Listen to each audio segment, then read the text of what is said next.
that sound, right? Um, so I would venture to say that what I'm about to speak about certainly is educational, but I think there's also a spiritual component.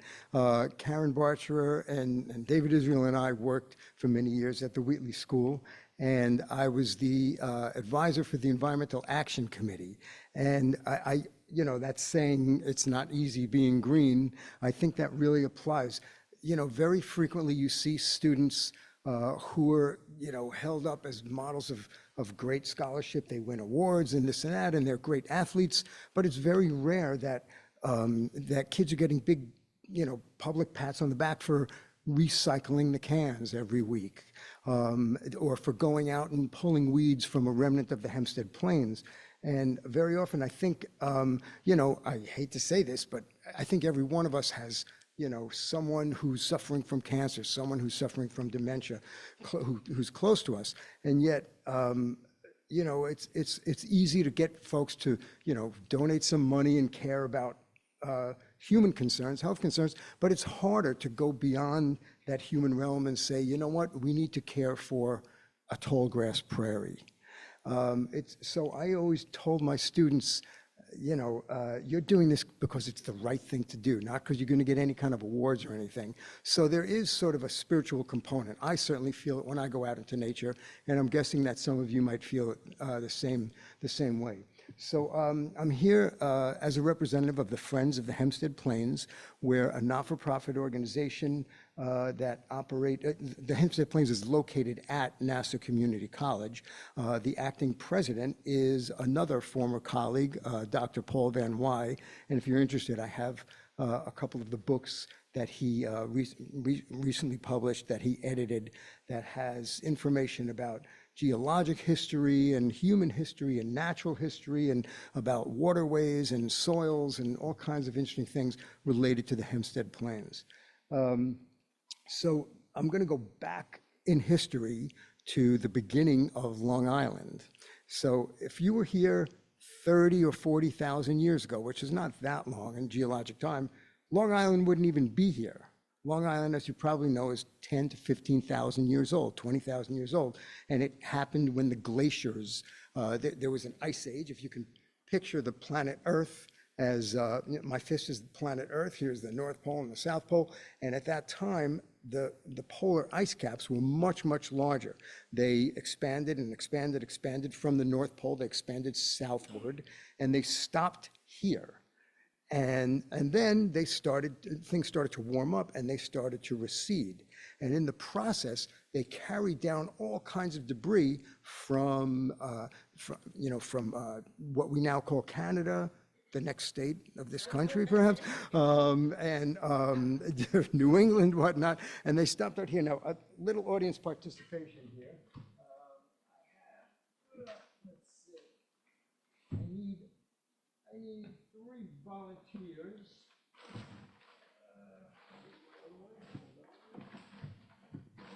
Now let's make that 2 volunteers. Oh, you're going to volunteer? All right, somebody else on this side. All right. So what I need to do is shake this up, shake this up. There are, please use the microphone. Oh. I've got to make sure I'm speaking. Hey, folks at home, sorry about that.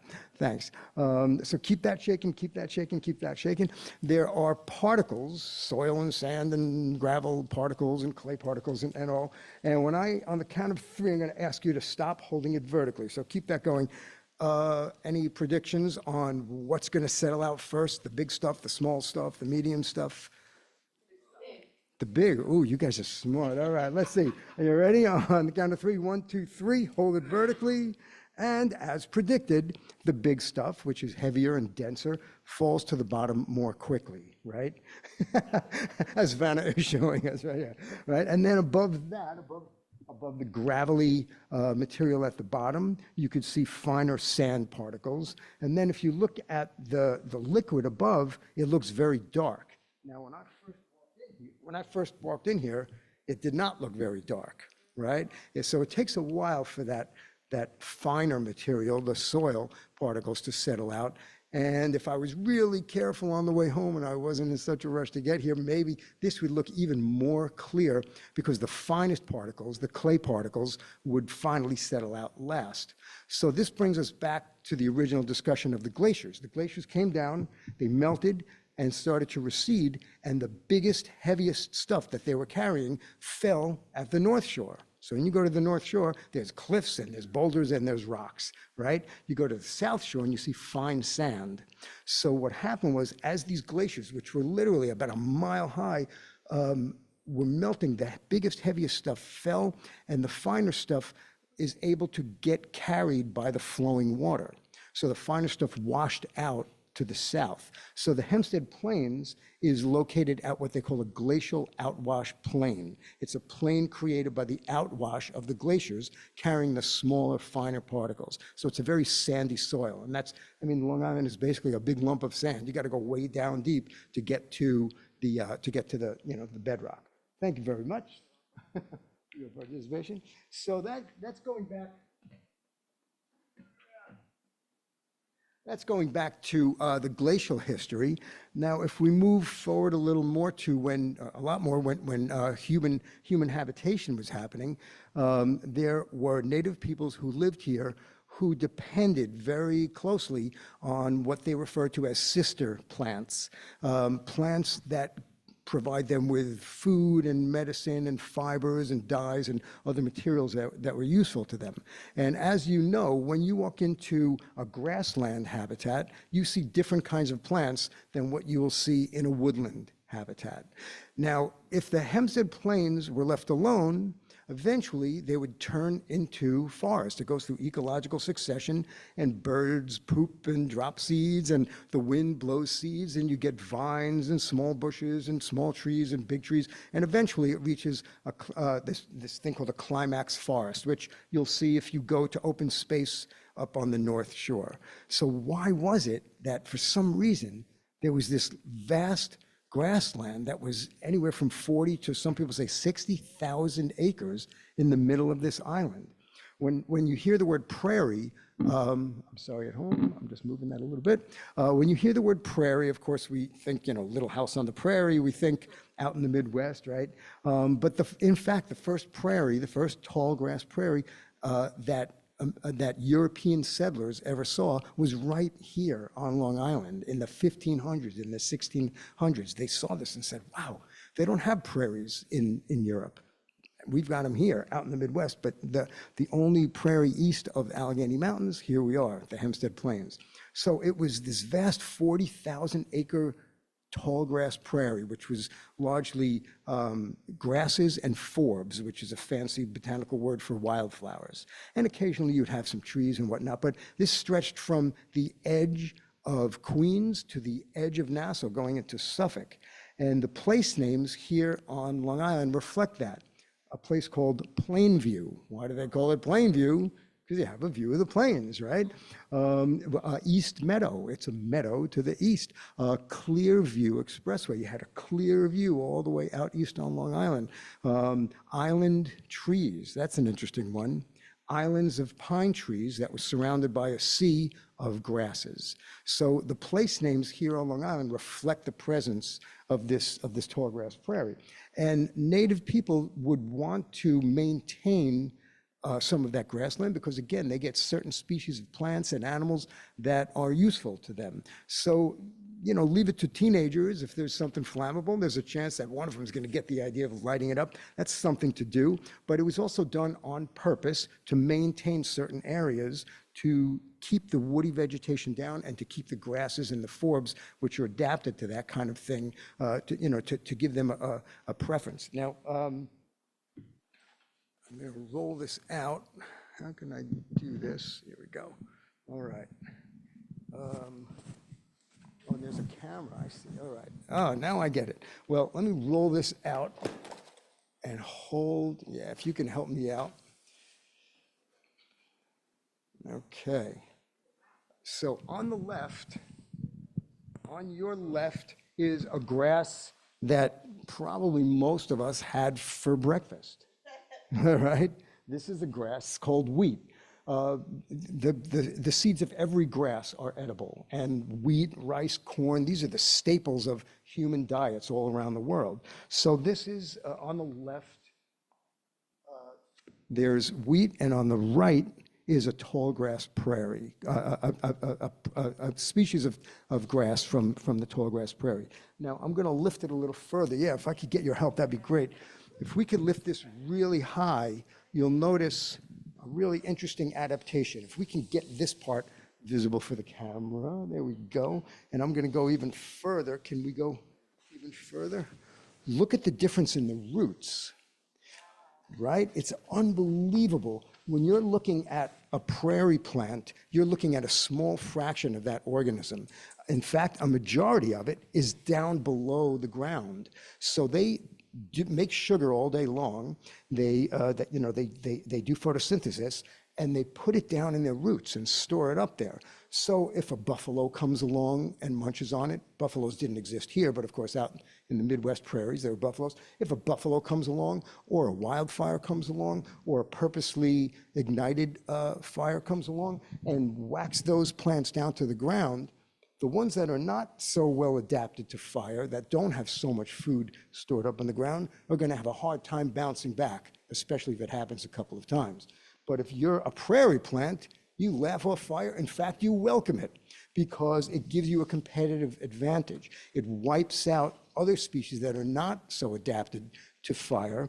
And so, in fact, fire is a critical component, an abiotic factor that is critical for maintaining a tall grass prairie. So these are fire-adapted species. Does anyone know there is another ecosystem on Long Island that is dependent on fire? Exactly, the Pine Barrens. Luckily, about 10,000 acres of that have been saved. You could put that down, thank you. Actually, if you could roll it up, could you roll it up? Thanks. In the Pine Barrens, yes, the Pine Barrens are also fire adapted. They have cones that are called serotinous cones. They literally don't open unless there's a fire.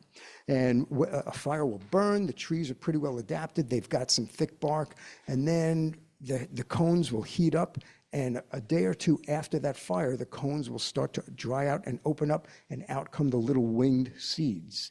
And literally, you can't have pine barrens continuing to flourish if you don't have some fire. You also can't have a prairie continuing to flourish if you don't have a fire. Finally, people in the East here are starting to learn about the need for regular fires in certain ecosystems. If not, you get fuel that builds up, and then we get fires like we've had in California. They need to be burning on a regular basis to remove that organic matter. So when a wildfire does come along, let me rephrase that. They need to be prescribing burns on a regular basis, because it's not, if it happens too often naturally, it creates big problems for humans. But if you prescribe them and control them, then when a wildfire does come along, it's not so serious, and there's not so much fuel, and there's not flames jumping over roads and all that. So, so that's going back to some of the human history, of the earliest human history of the Hempstead Plains. If we move a little further into modern times, then people were using the Hempstead Plains. You can see on the map here, it's stretching from Queens just about to Suffolk. A lot of people were using this as an area of commons, where it was sort of a common ground where people were permitted to graze their sheep, to graze, if they had cattle or something, they were allowed to come in and let their animals graze. And in fact, in our school district that we taught at, in the East Wilson School District, the original schoolhouse was called, it still is called, the North Side School. And it's the elementary school that exists there now. The reason it was called the North Side School is because it was on the north side of the Hempstead Plains. And there are these old photos of this schoolhouse sitting there, just this vast open area. It's really kind of fascinating to see. So the Hempstead Plains, what happened? There's all this, 40,000, maybe 60,000 acres. what happened over time. They're really important, frankly. This is an important ecosystem. If someone asks you why it's important, I came up with a little mnemonic device. It's going to sound a little funny at first, but trust me, it'll help you remember this. It goes kind of like this. Ee-ha. Can I get a resounding ee-ha? What a great audience. All right. So if I were to write that out, it would be a whole bunch of E's in a row, and then H-A-H. So let's go through those. All those E's stand for all of the ecological reasons why we should preserve some open space here. One of which is a very unassuming little purple flower called the sand plane gerardia, okay? It's a little purple flower. Doesn't look like much, but this flower exists on the Hempstead Plains and only in about 11 or 12 other places on the entire planet Earth. This is one of the places where it exists. If you go in September, you can see these little flowers blooming. The flower blossoms for one day and then it falls off, and then another one opens the next day on the same plant and falls off. So it's a diminutive plant, and what's so important about this? There's a flower of a similar color that grows in Madagascar, which has really serious biodiversity, but really serious issues protecting their biodiversity as well. So there's this flower, it's, I forget what kind of periwinkle, I forget the first name of the common name, but they actually isolated a chemical from it that cures cancer, cures a particular kind of cancer, I think non-Hodgkin's lymphoma or something like that. So you never know what value we can get from a living thing. People didn't know that 100 years ago or even 50 years ago. That was kind of a recent discovery. So this might hold some, who knows, some value to us. But getting back to that spiritual component, I do feel deeply in my heart that every organism that was put here, however you want to say it, by God, by evolution, part of creation, everything has a place. Everything sort of has a right to exist. I don't feel like I have the right to say, let's wipe it out. So this plant, yeah, we could wipe out the Hempstead Plains, and I'm going to talk about some serious threats to the Hempstead Plains that we're up against right at this moment. And this could disappear, and there's 11 other places where it exists, so it still exists, right? But it would be extirpated or wiped out from Nassau County. I'm not willing to let that happen. I wouldn't want to sign my name to that. And I feel like, to varying degrees, other people feel the same way. We need to, be protective of all of creation. So that's one ecological reason. There's a federally listed, globally rare, endangered species of plant that lives in the little tiny 20-acre preserve that remains of the Hempstead Plains. Another reason that we're all aware of, I think, is groundwater issues. It's important to leave open space that's not paved, for one thing, but also is not treated with pesticides, so that when it rains, the water can recharge our aquifers. Now, everybody says the water we pull up from the aquifers, it's 10,000 years old. That is true. However, there are things that manage to move through faster. Witness all the folks south of the Grumman Corporation who are having serious problems with their groundwater. And Grumman didn't dump that stuff 10,000 years ago, right? So there are things that are able to get into the water a lot more quickly than, what we've been teaching for a long time, that geologically our groundwater is so old. So groundwater recharge, aquifer recharge, is a really important reason to preserve open, unadulterated natural spaces. Another reason, there are so many other rare plants, dozens of rare butterflies, other plants. There's a green milkweed that grows there. There's a certain kind of clover that grows there. There's a couple of butterflies, beetles that are rare, not endangered, but rare. But speaking of rare and endangered, the fact that there's so little left of this ecosystem has prompted the New York Natural Heritage Trust, which is located in Albany, to give to the Hempstead Plains, what's remaining of it, the designation of critically imperiled. This is a critically imperiled ecosystem. That is the most endangered of endangered designations that they give to any ecosystem. So when we talk about an endangered ecosystem, we're not just talking about the place, but we're talking about all of the things that live in there and the communities, their populations that interact. So this is an endangered, a critically imperiled ecosystem. And so it carries a lot of value in those ways. And then, you know, from an aesthetic perspective and a leisure perspective and a psychological perspective, we need open space. Biophilia is a real thing. People love life. People are connected to it. There's a reason why when you go in the woods and you hear birds, your blood pressure goes down. When the birds stop singing, that's when you get nervous, and maybe there's a big predator around, right? So we like to go out and hear birds sing. It's a relaxing thing. You go to the beach, you hear the waves, you hear the wind in the trees. These are things that we crave, we need in order to, you know, to be a fully realized person and to feel truly at one with the universe. We need to save some of the natural heritage that we have. So there's many ecological reasons why this needs to be preserved. So E, those are the first E's. There's a few more that I can mention, but let's get on to the H-A-H. The first one, horses. As early as the 1600s, the British used to bring their horses to the Hempstead Plains to race them every month. In fact, the first measured racetrack in all of North America was in the Hempstead Plains. So why, if you wanted to race horses, why would you bring them to the Hempstead Plains? Yeah, it's flat, it's wide open, it's an easy place to ride a horse, right? It's perfect.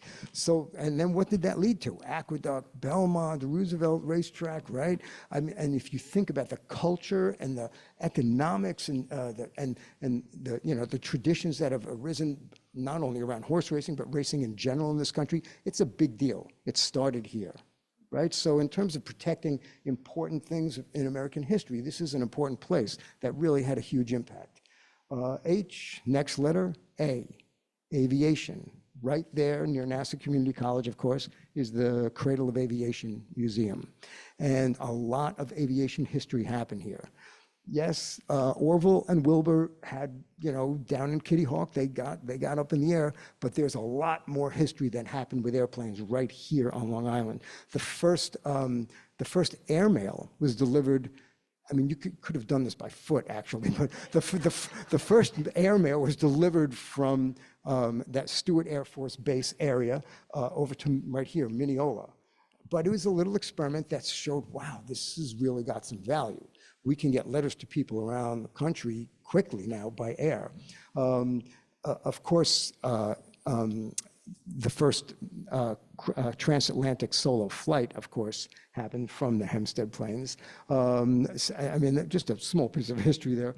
I found out that there was the first passenger that crossed the Hempstead Plains, that crossed the Atlantic, was from France. It was this Jewish guy who was able to fund this guy who wanted to fly back, and he had some fame from it, and then he just kind of disappeared into history, unfortunately. But the first solo flight across the Atlantic Ocean, took off from right here at the Hempstead Plains. So aviation history, very important. And then the last letter, H, houses, right?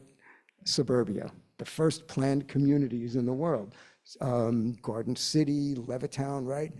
Wait, let me just step back before I go on to houses. If you wanted to do some stuff with aviation, why would you choose to do it here? Again, it's flat and no trees, right? The physicality, the structure of this ecosystem shaped the history that happened there, right? It was an inviting place to race horses. It was a perfect place to do aviation. I mean, going forward, the Grumman Corporation, F-14s, lunar modules, I mean, all kinds of aviation history happened here. So it's, kind of informed by the physicality of this ecosystem. And then, like I said, finally, the last house, aviation, the last letter, H, houses, suburbia. And again, why, if you wanted to build some quick, cheap housing for all the vets coming back from World War II, why would you choose to do it at the Hempstead Plains? It's flat and wide open, right? You throw down a slab of cement, cookie cutter houses, and bam. And that, unfortunately, led to the demise of these plains, right? So, again, it's not easy being green. I've never heard someone say, let's go over to the area where the Nassau Coliseum is and rip it all up and plant native vegetation. People would laugh you out of the room. Why? Because that never, ever, ever happens. And in fact, what always happens is the exact opposite. Oh, you've got 100 acres. We want to build the mall there. The environmentalists chain themselves to the tree. No, no, no. All right, we'll compromise. 50 acres for the mall and 50 acres for the preserve. 20 years later, some guy comes along and says, oh, we want to build a resort and a casino. That's what's going on right now. Well, how much acres, and you cut it and you cut it and you cut it, and then it's gone. So at a certain point, you need to draw a line in the sand, that glacial sand, and say, no, no more. We've reached the limit. We live on an island. People forget we're surrounded by water. There's a finite amount of land. And it's, here in Nassau County, that open space is pretty much gone. Whatever doesn't get preserved, like right away, is going to be gone. The North Shore Land Alliance came out and said, this was about 10 years ago. I lost track of the exact timing. Maybe it was more. They said, whatever's not preserved in Nassau County within the next 15 years, it's going to be gone. I mean, there's another issue now of Stillwell Woods in Woodbury, Syosset area, where they want to alienate Stillwell Preserve, which is what it was originally called, from Nassau County, and give it to Town of Oyster Bay, which doesn't have any kind of preserve or perpetual preservation existing in their books. It just doesn't happen. So if you want to talk more about that later, I've been busy working on that as well. So in any case, that brings us up kind of to modern history. So currently, you could visit the Hempstead Plains. It's limited hours because Friends of Hempstead Plains are operating sort of on a somewhat of a shoestring budget. We have a fundraiser coming up in April, and you can visit. You could volunteer there. We always need people to help remove invasive exotic plants. In addition to that, there's this current threat of the Sands Corporation from Las Vegas that wants to build a resort and casino there. Now, they want to build not one, but 2 towers, 26 stories tall, on top of this giant base, which is, I think, like 9 stories tall or something. I may be getting that wrong, but there's this gigantic base that they want to build, and then these 2 towers shaped like an L. Each one has an L shape. We're concerned about bird collisions. We're concerned about effects on the winds. The winds are a big part of wind pollination. Grasses don't need bees to pollinate them. Grasses use wind to pollinate them. Wind has always been a big, important factor at the Hempstead Plains. Even if they don't get the license to open the casino, they still want to open the resort. This is built right next to the Meadowbrook Parkway. The Meadowbrook Parkway is called the Meadowbrook Parkway because there's a meadow and guess what? A brook. In the environmental impact statement that was submitted by the Sands Corporation, they dismiss this as storm drainage. And they're right. Right now, that's what it has been relegated to. However, you can go way back in the history books, and people were catching trout, the Harrimans and the Roosevelts, and there was this beautiful trout pond. And I think in the late 70s, after they started building, the paving for the Coliseum and whatnot, the water level, the groundwater, water table was lowering, and where you have low-lying land, that's an expression, a surface expression of the groundwater. So they were taking water out faster than the rain was putting it back in, which we continue to do, but lesser so right now, fortunately. So they said, oh, let's pump water up out of the ground and put it in so it looks like there's still a stream there. And that stopped, and then they started taking treated sewage, I'm gonna get this wrong, treated sewage from Hewlett or Lawrence, or where there's a sewage treatment plant there, and sending it back over to Cedar Creek and then up and dumping that, which isn't horrible in that you get volume of water, but of course there's potential for contamination. But nevertheless, we recently went in to check out the Meadowbrook, and it's a beautiful riparian ecosystem. So our vision is to take the 17-acre preserve plus the Purcell Preserve, which is 20 acres right across the street, right next to the Coliseum, and combine that with the Meadowbrook, which runs right along it, county land and state land combined, and make a 100-acre gem, a green space in the middle of one of the most densely populated counties in the world, in the United States anyway. So that's kind of our vision. It's going to take lots and lots of money. If the go-ahead is given to the Sands Corporation, we're hoping they might provide us with plenty of money to execute that plan. But of course, for me personally, I'd like to see this casino and resort not built. So, so that's where we're at now. I know that you guys are the Social Action Committee, or this is presented by the Social Action Committee. You can see the 28,000-page environmental impact statement, which is the biggest in Nassau County history. And it's a lot to look at. If you go to the nassaucounty.gov website, and you can search that out. But if you don't want to go through that trouble, you can write a letter. You can write a letter to the Nassau County clerk, and you can write a letter to the town of Hempstead clerk. Now, the window for commenting on the DEIS, the draft environmental impact statement, has already closed. That was a few weeks ago. However, they're going to have to respond to, like, no, the Meadowbrook is not just a drainage ditch. This is this is a river that used to exist here. They're going to have to respond to that. The effects on energy use, water use, bird collisions, or how about this? I'll bring a class of students out. I still run some field trips there. You bring them out to the Hempstead Plains and you say, imagine, if you will, this vast plains, which is now, dwarfed by these towers. I mean, already when I give presentations there, there's a new Nassau County Police Training Center that's just to the north of us, 3 stories tall. And it really kind of changed the view. And while I'm speaking to a group, sometimes I have to just stop and wait for the helicopter drills or the screeching tires and sirens to stop. I want my county police to be well trained. I just don't want it to happen right next to the Hempstead Plains, especially if there's also the Nassau Community College Tower and the EAB Tower and the Hofstra Towers and these Sands Resort Casino Towers and the Langone Hospital Tower, which is proposed right next to the preserve. So again, I feel like you need to draw a line in the sand at a certain point and say, no, no more. So that's kind of where I'm coming from. I'm happy to entertain any questions. I also have a little bit of literature about the Hempstead Plains Preserve if anyone's interested. Any questions? Yes, ma'am. I remember you from way back. Way back. Yeah. I just wanted to know if you could send us this information so that we can know what to say and who to say it to. Yeah. And maybe put it on our newsletter. Yeah, absolutely.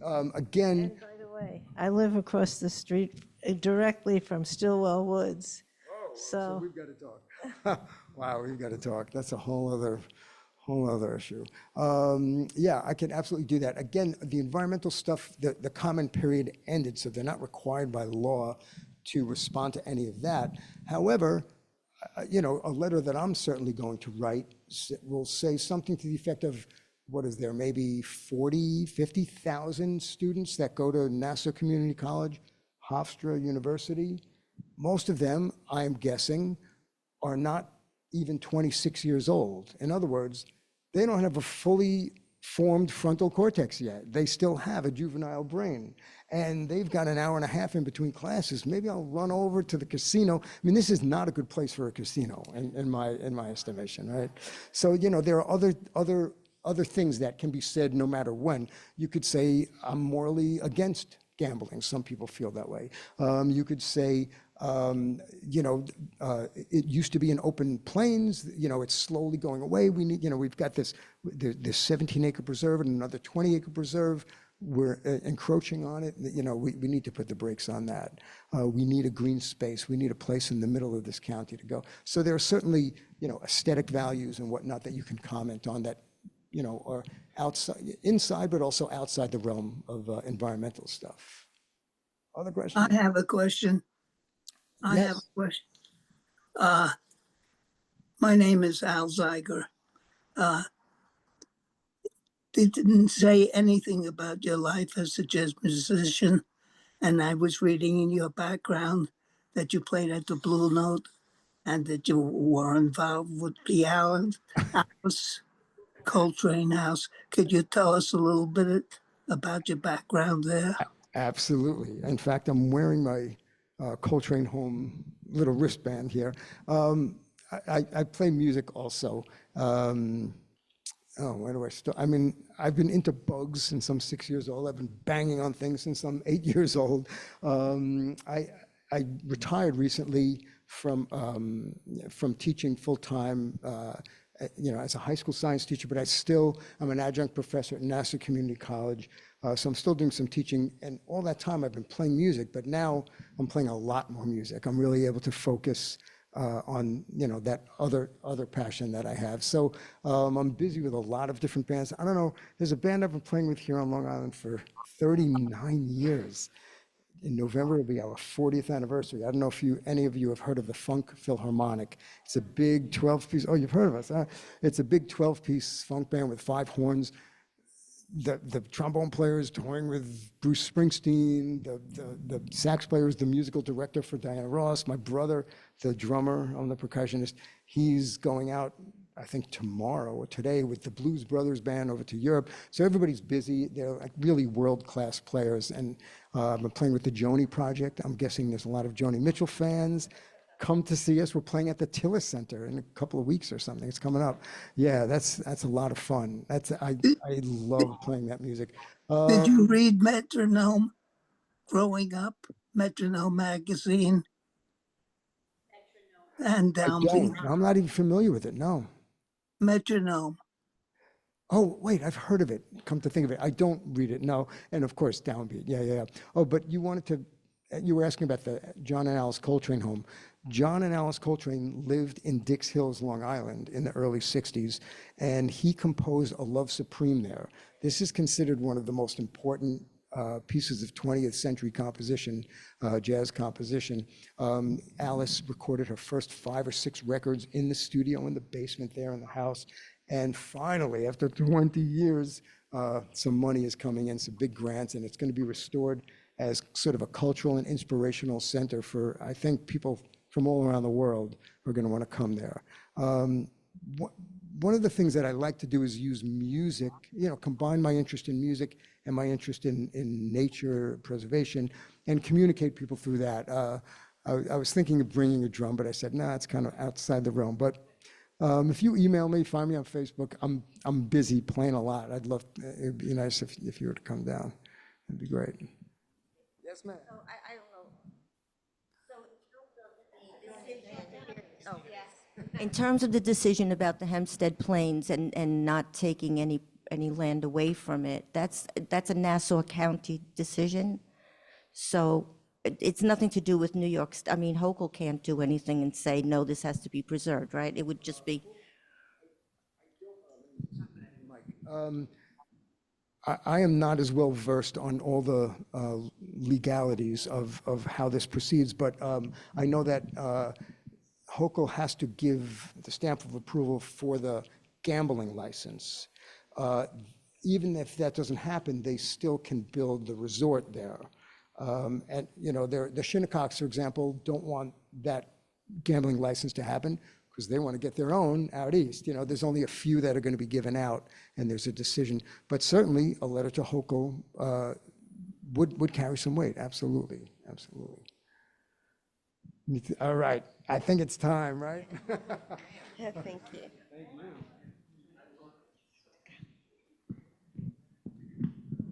All right. And like I said, I'm happy to stick around. Oh, I have some literature. Also, if anyone's interested, a couple of books. I think they sell for $30. If anyone's interested, we could talk a little bit. Thank you very much. I appreciate it.